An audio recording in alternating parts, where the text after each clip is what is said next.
and for those of us who aren't quite as smart, you're saying that there's a chance that ultimately race-based trauma, sort of events that are race-driven forms of trauma, for example, being racially discriminated against, or maybe the perception of being racially discriminated against, what some people call microaggressions, those kind of everyday acts. Right. Those things could be treated as a form of what you said, PTSD, post-traumatic stress disorder.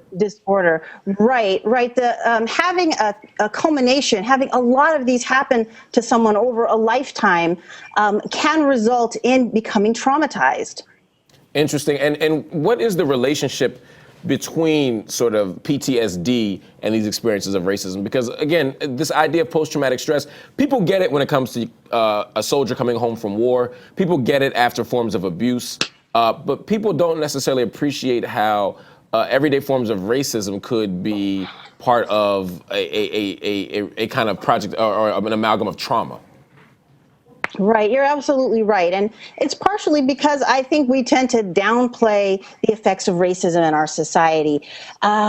When I experience a racist event, I don't go and tell all my white friends about what happened because I'm sure that they won't understand. My experience often gets downplayed.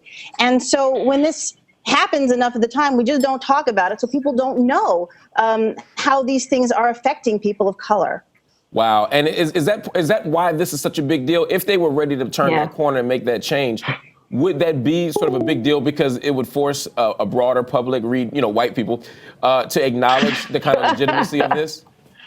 Absolutely. And we have lots and lots of research that links racism and discrimination to all sorts of terrible mental health outcomes. We see major depressive disorder among Hispanic Americans as a result of discrimination. And we see, again, these PTSD symptoms, particularly among African Americans. I'm glad you said that because a national survey of American Life found that the African Americans show a prevalence rate of 9.1% of PTSD versus 6.8% for non-Hispanic whites. Is racism, you think, the cause of this gap between PTSD experiences?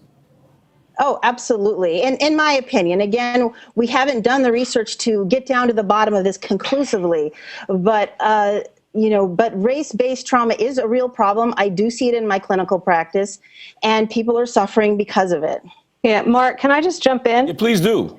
Because I think it's not only are you not going to go and talk to your white friends about it, but it's because you now also have the anxiety over how they're going to react to it. Because it's not only the event itself, but it's that response where people say, well, maybe you just misunderstood, or maybe you're just oversensitive. So it's not even just the isolated event itself. It's actually what goes into the anticipation of people's response to your sharing that event with them.